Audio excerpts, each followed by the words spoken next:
Apa? Yan naman laki-laki. Layo-layo mo. Layo na yan. Okay. Pag ginawa kong tuyan.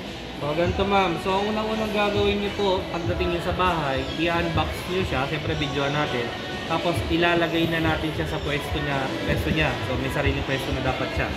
So, unang-unang gagawin niyo, ipa-power on natin. Ipa-plug natin po siya. Pagka-plug natin power on, huwag muna kayo maglalagay ng ink. So, dapat kasi ma-detect niya na wala muna dito ang ink. So, once na pinower on natin siya, magbi-blink po ito. 3 seconds or 5 seconds or 3 blinks or 5 blinks. Tapos naman po, pag wala siyang na-detect na ink, iilaw po ito. Yung ink indicator, yung ink logo. Iilaw siya ng pula. So, ibig sabihin sir, na-detect niya walang ink. Saka lang po tayo maglalagay ng ink. So, ang paglagay po ng ink dito, bubuksan nyo lang po siya, itatap nyo lang po. Hindi nyo po i-squeeze o hindi nyo po gagamitan ng mga injection po. Tap lang po. Pusa na pong bababa yung ink sa baba. So once na ma-reach niya po yung indicator na yon, yung last line po, pwede nyo nang hugutin. Pero may matitira po doon, siguro mga ganyan sir, ito. Matitira yan. Pwede nyo ilagay pagkatapos ng calibration. So once na malagay nyo na lahat ng ink, ipipress nyo po ito, itong bilog na may triangle sa gitna, hold down for 5 seconds or hanggang mag-blink po ito, tsaka ito ng salitan. So once na mag-blink po yan po, indication po yun na yung ink dito is napasok na po sa head. Nagka-calibrate na siya. After nun sir, siguro usually 40 minutes to 1 hour po bago matapos. Mag-i-steady po ito.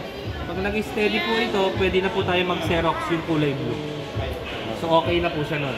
Pagdating naman po sa wifi, so hindi ko siya magtuturo dito, hindi natin siya magagawa dito kasi kailangan sa bahay po. Ililink mo po kasi ang wifi nyo sa wifi niya. Magma-merge silang dalawa para magamit mo siya kahit hindi ka connect sa wifi niya, naka-wifi kayo, ililink niya dyan, pag nag-print kayo, babato niya diretso dito. So, question concern, wala naman po. Yung magbi-blink muna siya. Sa unang open, magbe-blink po ito. Ito yung sabay, para pagka Pag nagka-calibrate na siya. Pag nag-steady na po ito, i-hold mo. Okay na. Okay na po siya. So, question concern, wala na po. So, explain ko na po yung sa warranty po. So, covered po tayo ng 2 years warranty. 1 year po dito kay Abenson, 1 year po sa Satellite Service Center po. So, pinakamalapit po na Satellite Service Center po dito is sa Walter Mart Dasma. Inside Abenson. Nasa loob siya ni Abenson. Ang pangalan niya po is Acerco. So, yun po.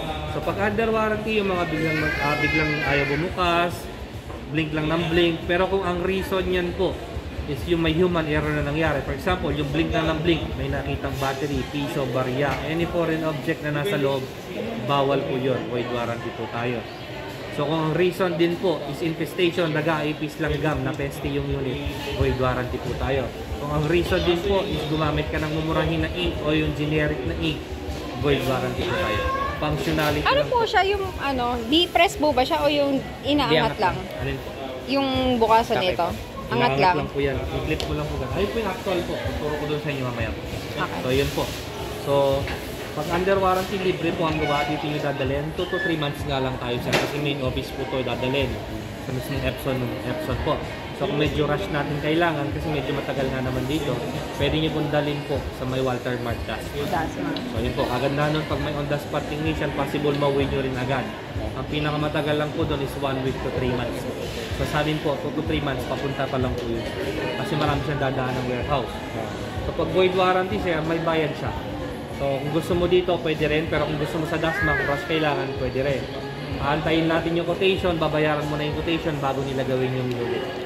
Gusto mong pa-replace, pwede naman yan sir.